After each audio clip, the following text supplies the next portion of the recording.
On this episode, we chat with Khun Panarat Anamwathana about the bombing of Bangkok during World War II. So if you're a history fan and want to dive deep into this fascinating era of Bangkok, you'll love this episode of the Bangkok Podcast.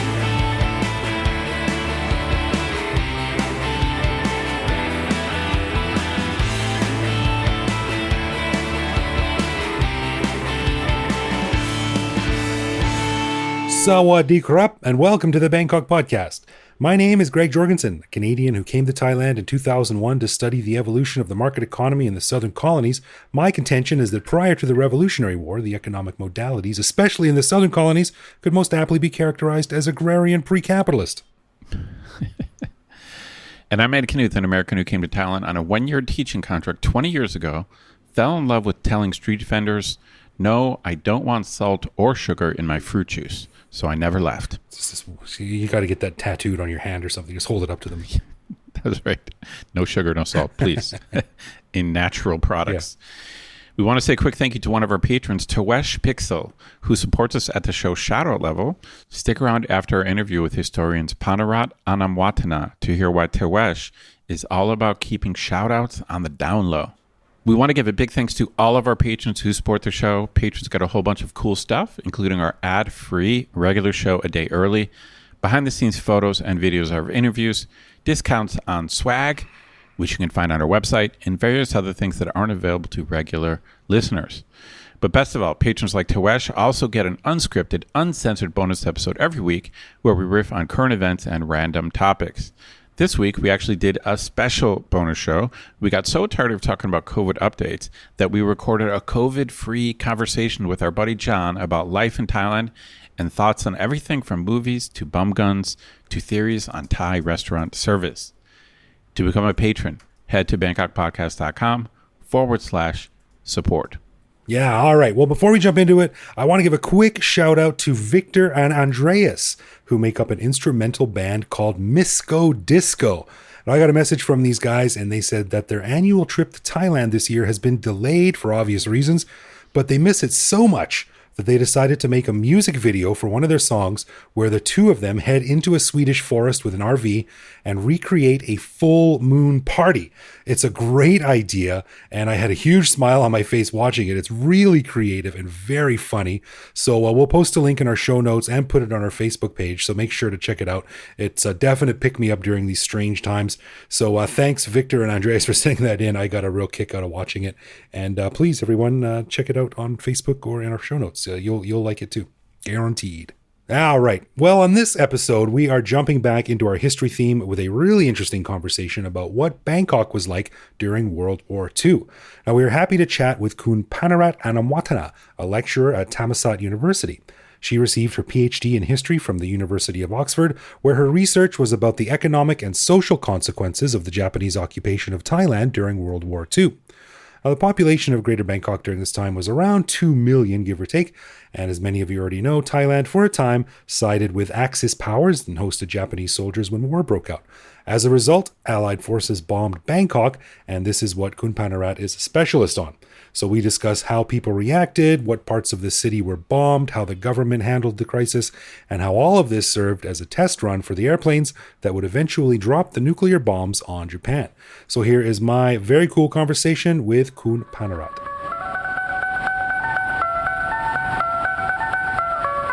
All right, well, Khun Panarat, thank you very much for agreeing to meet us. This interview's been a long time in the making. Originally, we had planned to meet up in person, but we kind of got COVIDed. We didn't get COVID, but we were sort of shanghaied by the situation, and now we're meeting online. But nevertheless, it's still great to have you on the show. Thank you so much for having me. Yeah, I hope you're doing okay. You're getting through this rough patch we're all going through right now. Yeah, more or less. I think that's that's all you can say, really, right? Like, yeah, surviving by the day. Yeah. So we're going to talk about a specific time in Bangkok's history, which is a very, very interesting time. And that is the bombing of Bangkok by the Allied forces during World War II. And can you quickly just sort of explain why we're talking to you about this? Oh, yes. So I am a lecturer at Thammasat University in the history department, and I wrote my PhD dissertation on the economic consequences of Japan's occupation of Thailand during World War II. Wow. Yeah, and of course, the bombing of Bangkok Yeah. had a lot of economic consequences, not just on the capital, but also for the country. I mean, World War II was 70 plus years ago, 70-ish years ago. My granddad fought in World War II. He was in the UK Navy. Mm. And I don't really have a lot of visibility into how Thai people today think about World War II. So when you ask people who are old enough to sort of have studied World War II or have learned about it and who understand it, what do they think about when they think about World War II in Thailand? Well, I guess people who have lived through it would have a different, sort of a different experience. My grandmother also lived through World War II, and she was a young girl at the time. She actually is from the northeastern part of Thailand, so from Isan, and her memory of it was that she was told by her parents that she had to cover the little pond that was near their village because the way that bombers identify, I guess, where people would live and where military bases would be to look for bodies of water.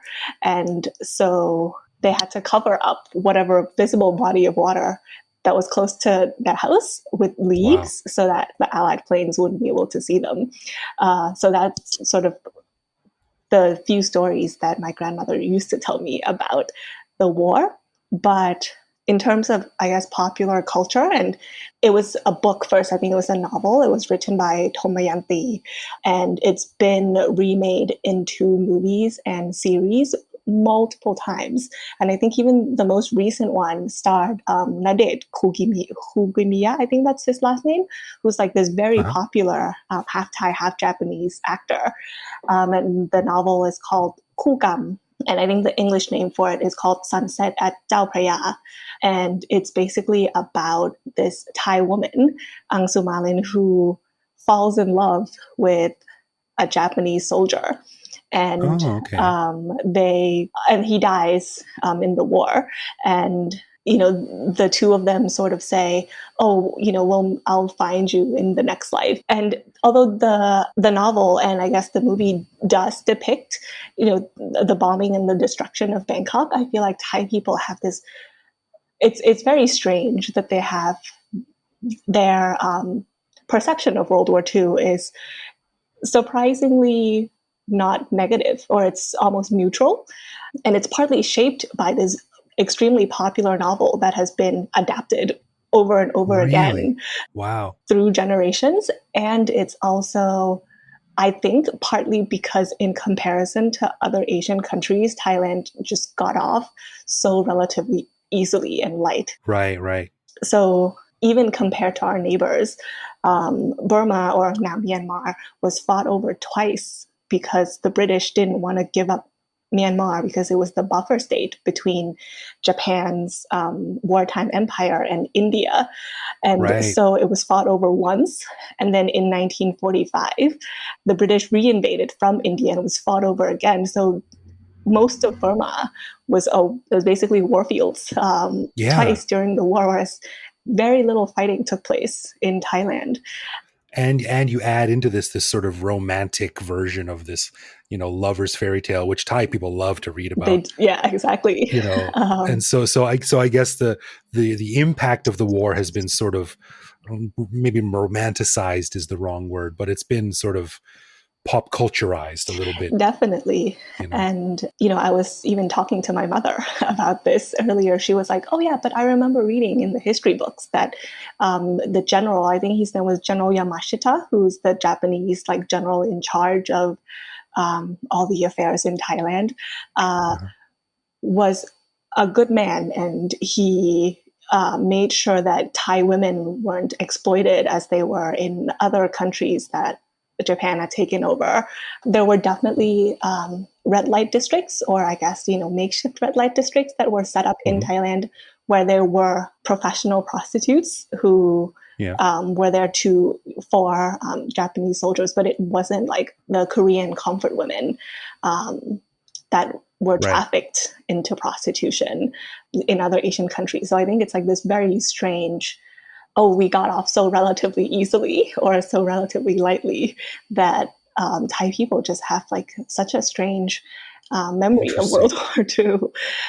Interesting. Is that, do you think that has some knock-on effect to every once in a while you'll see like some people dressed up in Nazi uniforms and stuff like that, and they sort of like, it has not been drilled into the brains of young Thai kids just how horrific and terrible this experience was, and so they might not have that sort of natural instant aversion to depicting anything like that Westerners do. Yeah, that's true. And I think that because Thailand had the Free Thai movement, or they call it the Seri Thai movement, which were it was spearheaded by the Thai ambassador to the US at the time, Seni Pramoj, who basically told the United States that Thailand didn't want to become a Japanese ally, and that we had no choice, and therefore Thailand should be seen as an occupied state. And a lot of prominent Thai people, Pidi Phanomyong, Boy, Ung Pakon, Thawi Bunyaki, Dilek Chainam, these are members of the Free Thai movement, and they fought along with the Allies when they reinvaded Myanmar from India. And Seni Pramod even had broadcasted like a speech for like underground like Thai radio, so very similar to like Charles de Gaulle and like the French resistance. And so because of his actions, and because the United States, was so willing to believe that Thailand wasn't actually a Japanese ally or a member of the Axis, basically, it wasn't considered to be on the losing side of the war. And so Thailand didn't really get punished either for... Lucky roll the dice there, boys. So there was also that. Okay, well, we'll get into the Seri Thai in a little bit. Seri Thai, I'm probably pronouncing it terribly. I apologize. We'll get into that in more detail in a little bit. But first, I would like to say that I for a second there, I thought you said the guy goes to war and the woman, stays here and comes back. It sounds a lot like Manak, which of course is another very famous Thai. Bit of a different story, but yeah. So can you describe what Bangkok was like in the late 1930s, early 1940s? Like how many people lived here? What was it like? Bangkok was quickly urbanizing, and it definitely was, I guess, the technical name for it would be, it's a plural society, which means that people of different ethnicities coexist, but they don't mingle. So you would have sort of like the Chinese neighborhood, and the Chinese community was mostly involved in, I guess, like trading and being middlemen. And the Chinese community or the Chinese minority was quite overrepresented in Bangkok at the time. And, it's just mostly because of the way that the Thai economy was sort of structured, which was that Thailand was so reliant on the exports of rice, but Thai people mostly remained in the countryside. And so they grew the rice, but you needed people to mill the rice and then transport it to the ports. And that's sort of like the economic role of the Chinese community. Yeah, so Bangkok was, it started urbanizing sort of in the mid-19th century. So after the signing of the Bering Treaty, where British subjects were allowed to trade with Thai people, and the crown wasn't allowed to interfere with British commerce. So that was when the Thai economy sort of quickly monetized, and Bangkok became this big urban center. We don't have very good figures for the population of Bangkok prior to like about 1950. But what scholars have done is they've looked at, they've estimated, and they've looked at historical data of foreigners who have either visited Bangkok or tried to speculate off of like the very limited census data that we have. And they seem to think that the population of Bangkok around sort of 1940, 1945 would be around 1 million people. So it's not that big, but it's still the biggest city in Thailand at that point. And it was growing faster than the rest of Thailand by a significant margin.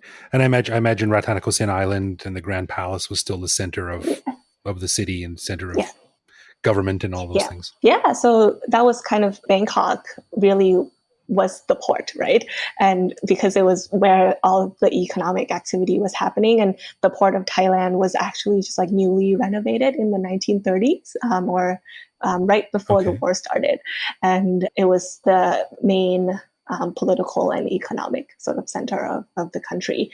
And that was why it became a target for the Allies to bomb during World War II. So where was the port in modern day Bangkok? Where would it have been? Ooh, it's a good question. Because of how, I guess, like geographically the Gulf of Thailand was, it wasn't easily accessible by large ships.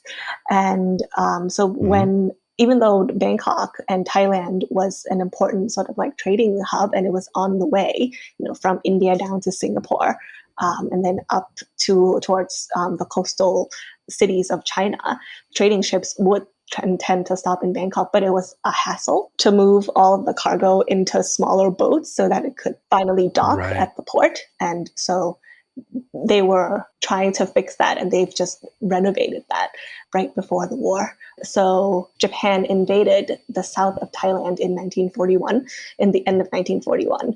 And so by 1942, Thailand was officially part of, I think they call it the Greater East Asia Co-Prosperity Sphere, or that's the name that Japan gave to its Asian empire during World War II. And so Plek Pibun Songkram was the prime minister at the time, is that right?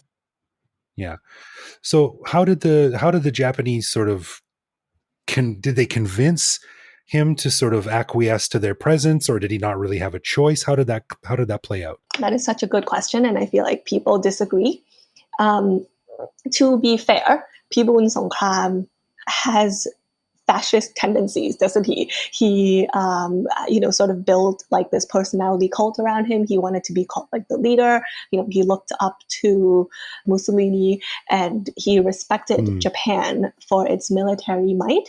And he had this very nationalistic side to him that made countries like the United Kingdom very suspicious of him. And then when Thailand eventually entered into an alliance with Japan, the United Kingdom was quick to say, oh yeah, of course, because he respected Japan and because he wanted to drive all white people out of Thailand and wanted to join the Greater East Asia Co-Prosperity Sphere, where it was like Asia for the Asians, which was the propaganda that Japan was pushing to a lot of the Southeast Asian colonies.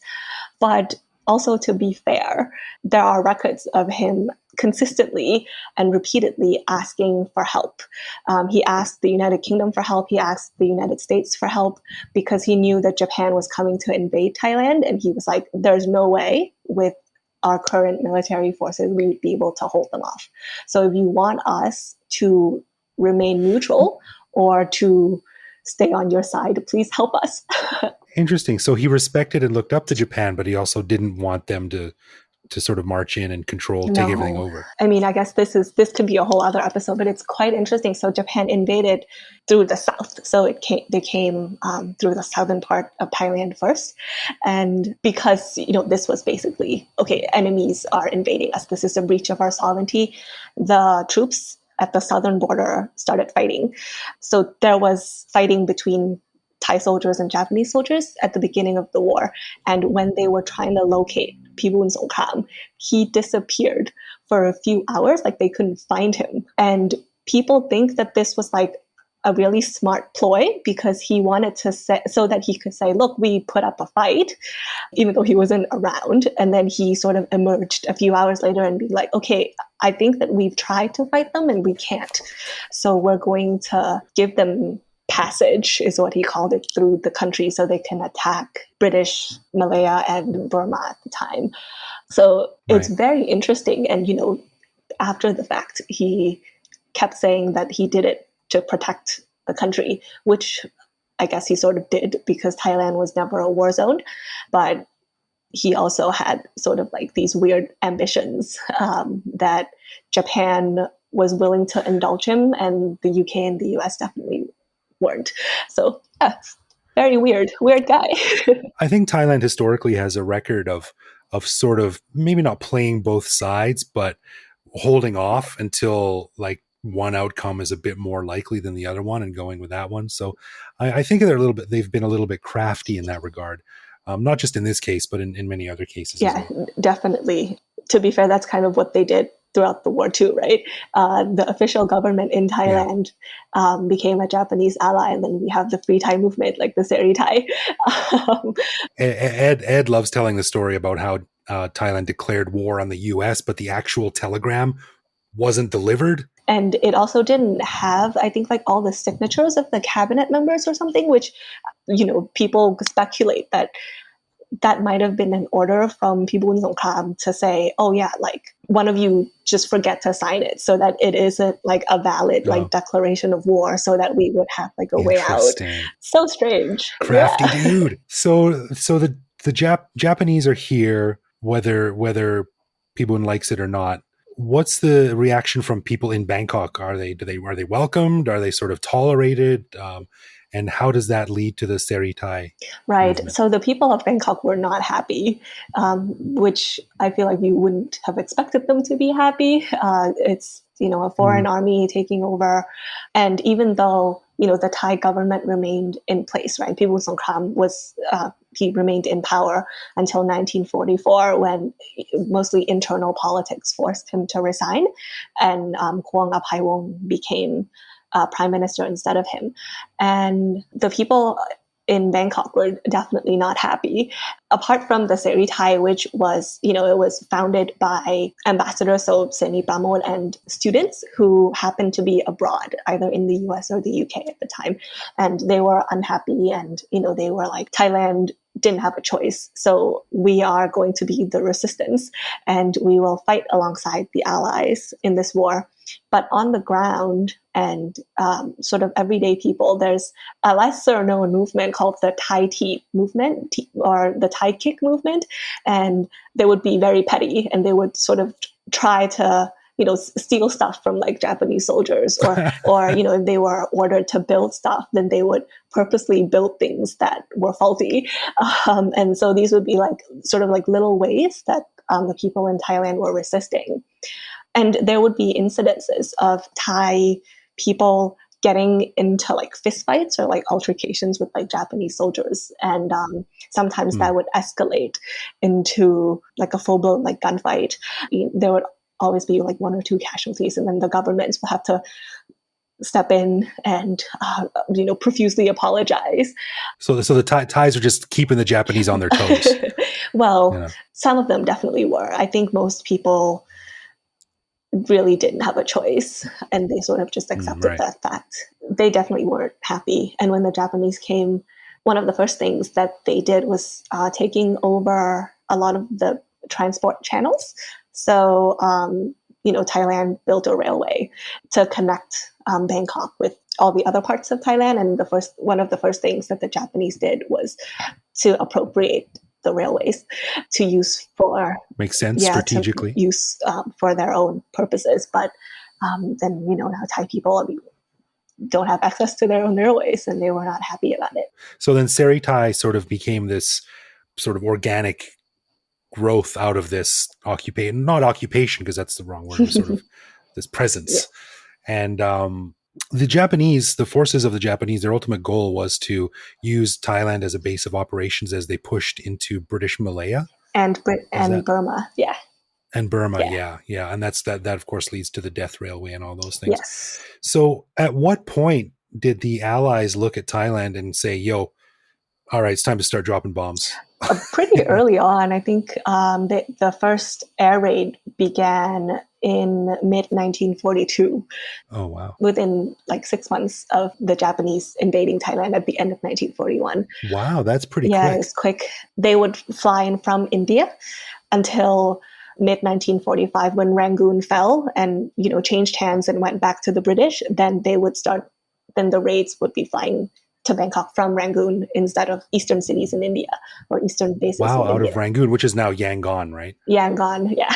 Yeah, right. Yeah. And I was reading the Wikipedia page about this earlier, and I read an interesting fact. It said that the first combat mission for the B-29 Superfortress was bombing Bangkok, and they're the airplanes that dropped the nukes on Japan later in the war. Oh, I didn't know that. That's fascinating.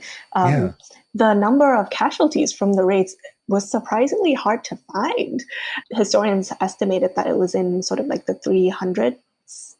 Obviously, the main targets were sort of the greater Bangkok, like metropolitan area, and Chiang Mai was also another target. Really? Why Chiang Mai? Just because it was the second biggest city? Yeah, I'm assuming. The archival sources talked about how the railway or the main sort of train station in Chiang Mai was bombed, which was surprising to me. But yeah, and obviously the main targets for the Allies were the railways and the ports. So they were trying to stop transportation within the country. And transport has always been a problem for Japan coming into Southeast Asia just because it was quite difficult to get around. And getting to Myanmar, to Burma, was also a challenge. Just logistically transporting that much machinery and troops and supplies. Yeah, and that's why the Death Railway was constructed. Transport, over and around the Chao Phraya River was essential to, the running and upkeep of Bangkok. So they destroyed 2 bridges, but one of them was definitely the Rama 6 bridge that was bombed. And they also destroyed a bunch of embassies that were along the river and railway stations. The Makassar railway station, it's been rebuilt and it's still there today. So, what we would think of as sort of like city center, so like around the Patumwan area, that was also hit quite badly. Triam Udom Suksa School, where I went to school in high school, they said that a bomb fell onto school grounds, but they were lucky because it didn't explode. So they had to call someone to remove the bomb from from school grounds.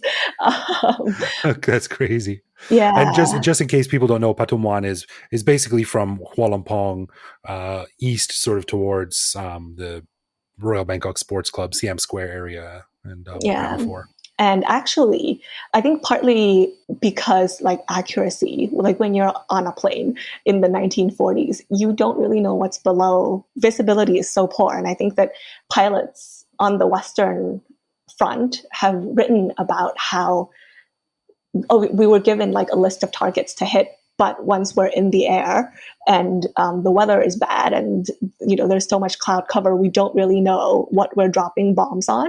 I think that's probably the same, situation in Thailand, but they also hit a bunch of hospitals.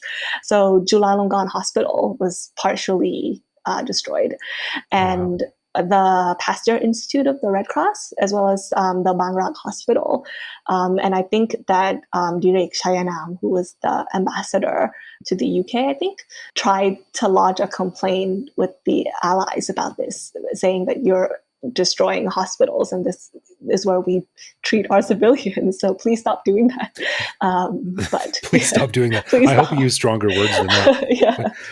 That's is that considered a war crime, or was that considered a war crime back then? I'm not sure. I'm assuming that if he complained, there must have been grounds, right? It's that it was definitely not acceptable to be destroying hospitals, but there's a great picture on the Wikipedia page about the bombing of Bangkok from a Allied bomber as they were dropping bombs on the Rama 6 bridge. Yeah. It's quite a small photo, but it's neat to see. Yeah. So how were Thai people reacting to all this? What were they doing, and did they get out of Bangkok? Did they just sort of hunker down? Yeah. So this is actually where it gets cool, or maybe I'm weird, so I think that it's cool. But we have records with timestamps of what happened during each raid. So they set up a Department of Civil Air Defense. If people are interested, they can go to the National Archive and like look for this because it's there. So they would, for example, in like January, they would say, oh, at 8:03 p.m., the siren started to blare. And this was Wow. so you know that planes are flying overhead. And you would have like timestamps of different things. So people, they say, okay, the capital is being bombarded. And then like about 40 minutes later at 8:48 p.m., they would say, oh, there was a fire reported at this temple. And then about a half an hour later, with the timestamp, they would say, oh yeah, it's been reported that this fire has been put out. Historians must love that. People like you must love that kind of detail. It's great. And well, it's not, it's horrible that it happened, but I'm glad that the records exist. Yeah. We get it. I don't think you're a psycho or anything. No. And so I guess like the immediate response in the city was fairly quick. Fires were being put out within the hour. People were finding their ways to hospitals. And the raids never last longer than a couple of hours. Did a lot of people get out of Bangkok? Yes. So the government definitely had temporary lodgings like for victims or so people whose houses like were destroyed by air raids. Yeah. And there are records of like Japanese soldiers saying that, oh yeah, the train like stations were so cramped because every time there's a raid, people are like, we don't want to stay here, we want to move. And there are also records of the government trying to move people away from the river or from like densely populated areas, mostly trying to move children, women, and the elderly.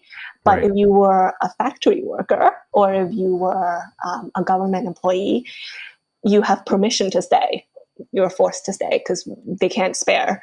They need you to work still, so they can't. You have permission to not leave. Yeah. In addition to the government recommending that they move, some people that were affected were also doing this, and I guess this goes to show that informal sort of support networks were there. And were likely more important than sort of any help that the government could afford to give them. Interesting. I guess that's a side effect of war in a lot of different places and cultures throughout history is when the government either can't or won't step in to manage things properly, then people just sort of say, you know, what the hell with you? We're just going to do this on our own. And sometimes they're in a better position to do that because they're there on the ground and they know the realities of what they have to deal with and what the best course of action is. There are actually records of how much people were being compensated by the state as well for, losing their house or if they lost a wife and a child lost, like the breadwinner, the father of the family. And it was surprisingly like a small amount of money. I think it was between like 30 baht to 300 baht, depending on how much you've lost. And if you were a government employee, you get more. But even with inflation, that's not a lot. To be fair, the Thai government was pretty much broke during the war. So they probably couldn't have afforded to give that much. Now, famously, there's an old, I believe it's from an original, but there's an old World War II bomb shelter thing just outside of Asia Teak down on Chiang Mai Road. It's basically a cement fort that smells like urine. But apparently it's left over from the bombing during World War II because, of course, that's right on the river where a lot of the important maritime operations would have been. Is that legit? And is there other things like that throughout Bangkok that are left over? Oh, I'm not sure if that one is legit. I mean, it looks old, but to be honest, a lot of the buildings on Charoen Krung look pretty old. They do. I mean, it's the oldest road or it's the oldest paved road, right? Modern road in Bangkok. It is, yeah. Yeah. I used to live on Charoen Krung Road. Fascinating area. Yeah. But there was no like huge organized efforts to build bomb shelters or underground hideouts or anything like that. Yeah. So this is interesting, and it's weird. And I did write this in my PhD dissertation that the government spend an astronomical amount of money into what they call defense. But I could not, for the life of me, find what exactly they spent that money on, like what under the umbrella of defense. I did not I know. think that was probably by design. Yeah, that's true. Although, I mean, it's been 70 years. They could have declassified those documents if they wanted to, I guess. But Yeah. So how long did this whole operation last? And um, what happened when the bombings stopped? And what happened when Japan left Bangkok? right. Another interesting thing, I guess, that would lead to me answering this question was that, okay, one, it makes no sense for you to try to rebuild buildings that were destroyed by air raids when you knew that another one was coming. This was an order from the government saying that they would not allow reconstruction of buildings unless it was like a hospital, or it was like unless it was completely necessary.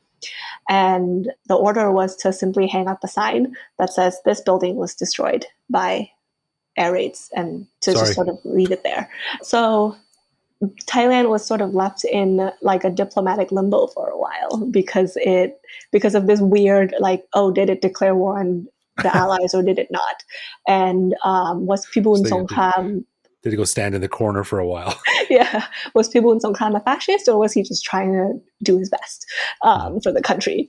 But Thailand was extremely lucky because it found an ally in the United States, and the United States basically just sort of trusted Seni Pramoj that Thailand, or the majority of the Thai people, didn't want to, be occupied by Japan or become a Japanese ally. But the United Kingdom was super pissed. Really? They were so angry at Thailand. Well, to be fair, if I were them, I'd be angry too, because the colonies that Japan attacked after Thailand folded were all British colonies. Right. Thailand was not classified as sort of like a losing country. It was sort of semi-punished because it did have to deliver rice to British colonies at the time, because the UK sort of believed that Thailand had like all of this surplus rice lying around in the country that the government could just take for free and then give it to the starving people of India at the end of the war. Interesting. So Thailand was punished, but not as harshly as the United Kingdom would have liked.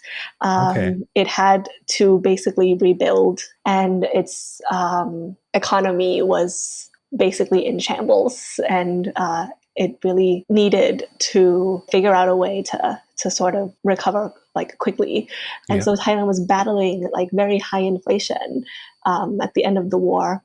And because Thailand was basically, an agricultural exporter in the 1930s, it imported so much of everyday like necessary consumer goods, from like clothes to medicine. Rationing was implemented in all of Thailand, and so there was this pent up demand for very necessary things that now Thailand can also not afford because it was broke. So this was sort of kind of like the state that the country was in at the end of the war. And that, of course, then put it in a position to be, as it recovered and as the rest of the country recovered, or the rest of the world recovered, and then moved into the USSR and Russia emerging as other superpowers, that put Thailand in a position to be considered as sort of famously the last defense against the encroachment and the growth of communism in Southeast Asia, which the U.S. was heavily involved in, of course. Yes, and it's also quite interesting because like Thailand's geographical location at the center of mainland Southeast Asia was one of the reasons why Japan was sort of like, okay, we need Thailand, because if we don't have Thailand, it'll be really difficult to attack all of these Western colonies. And it's the exact same sort of mentality that the United States had, was because they were like, okay, it's like in the center of Southeast Asia, and it absolutely cannot fall. This is the domino that cannot fall, and so we're going to pour all of this money into Thailand, and that's partly why Thailand recovered quite quickly. Okay, well that was super interesting. So I mean, Thailand got hurt, Bangkok got bombed, but like you said, they suffered, but not as bad as some of their other neighbors did. And relatively speaking, I guess they got off pretty well, but it wasn't an easy ride by any means.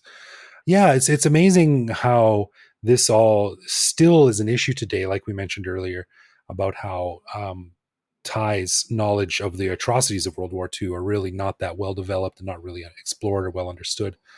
Yeah, and one of the worst sort of human rights violation by Japan happened on Thai soil as well, in Kanchanaburi, which is the death railway, right? For some reason, Right. That's not common knowledge, or it's not something that people instantly think of when you say World War II. It's also been a bit watered down. You had that sexy Oscar-winning movie with Alec Guinness, and it's been romanticized a little bit. I think some of the horror has been romanticized out of it to the detriment of what actually happened. But do you see that Thai sort of slowly forgetting about their role in World War II, or as time goes on? I guess that's sort of a side effect of most countries. As it gets further and further in the past, fewer and fewer people are around who remember it, and eventually all you're left with is stories and books. I think that's sort of what is happening. That people they're forgetting that this is an episode that happened, and whether we liked it or not, our leaders participated in it. And not to encourage everyone to become historians, but people should, pay attention, I guess, to history the way that it's taught in class. Absolutely. And, not let, romanticized or flowery versions of history, or government mandated versions of history color the way that you view the past. Right. This is the great thing about, living in the digital age, is that people in power don't have a monopoly on information anymore. So you can go out and do your own research and try to not forget. Exactly. Yeah.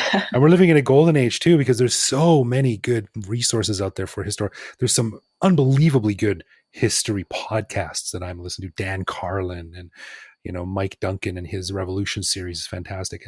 There's just a really, really easy way to consume these great stories. And it's very important that we don't forget. So thanks to people like you who are teaching these things and who are writing about these things, hopefully they can stay alive for a little bit longer. Yeah, I should hope so too. Anyway, well, Khun Panarat, thank you so much for coming on and discussing this issue. It's an interesting part of Bangkok's history, and I know I may be oversimplifying it, but I think foreigners seem to be a lot more interested in Bangkok's history than Thais are. I know when I start talking history, my wife is like, ugh. But I find it fascinating, and I think it's great that we're still talking about it. Yeah, that's good. Thank you so much for having me. This was actually quite fun. Yeah, where can people find you online if they want to learn more about you?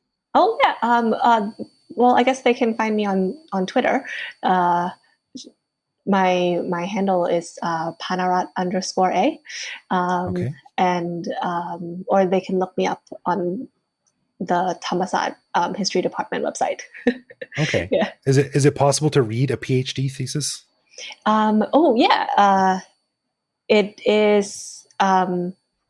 You can, I think, within a year or so, it would be open access via my university in the UK. So all right, we'll keep an eye out for that. Yes. some light reading over a cocktail. Yeah, 300 pages of me rambling on about stuff. So, yeah. All right. Well, thanks so much for coming on. Hopefully we can have you on again as a guest to talk about more history about Thailand, because that was really enlightening. Okay. Yeah. Thank you so much for having me. Okay. Thank you. Take care.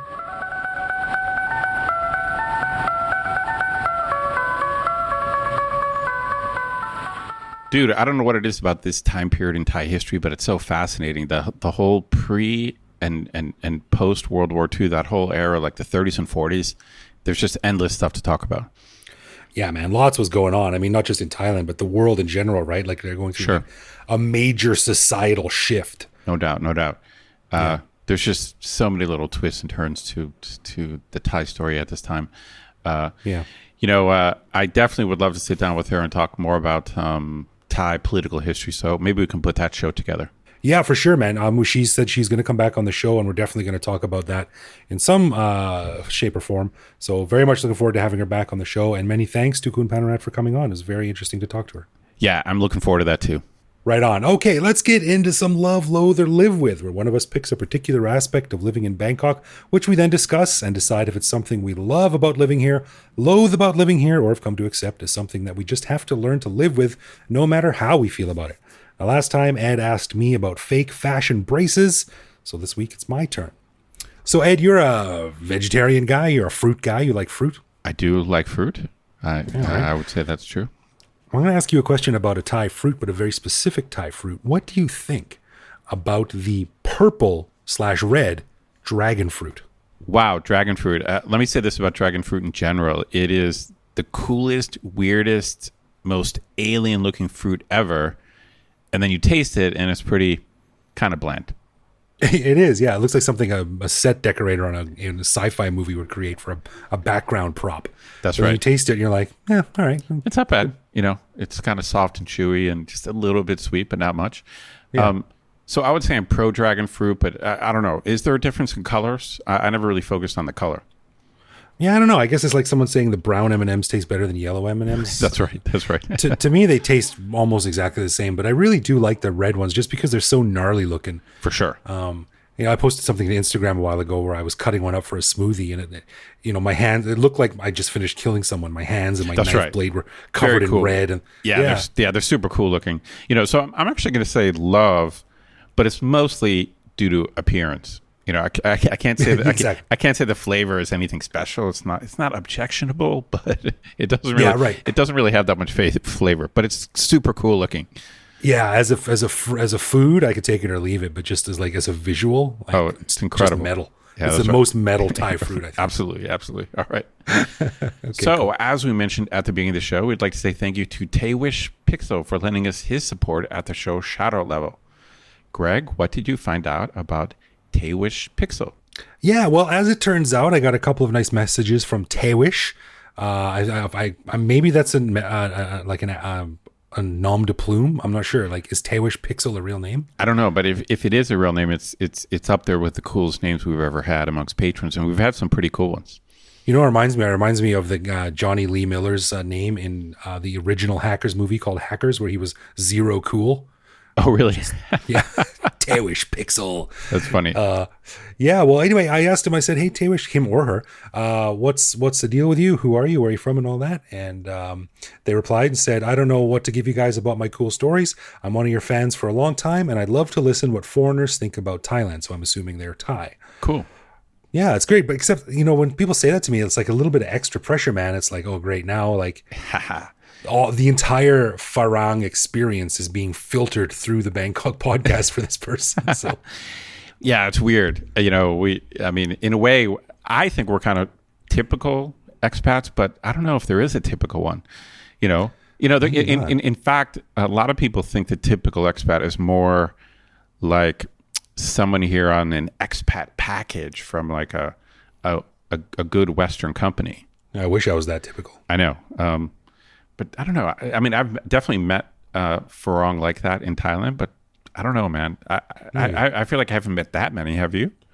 No, not a lot. And I think actually that's one of the reasons why we love Bangkok so much is because there is no typical here. Everything's so weird and varied. Yeah, I think that's crazy. True. I think that's true of expats. We are not all the same. Damn it. No, but that is cool. That it is nice to know that that someone looks to us for a view of Bangkok that they might not get. And this is why our friend Dan Fraser, why his show on TV is so well received. Definitely. Because he talks about Thai culture. And, Tawish, I guess we can just say we love Thailand. It's a bizarre, fun, frustrating, endlessly interesting place. And nice culture you got here.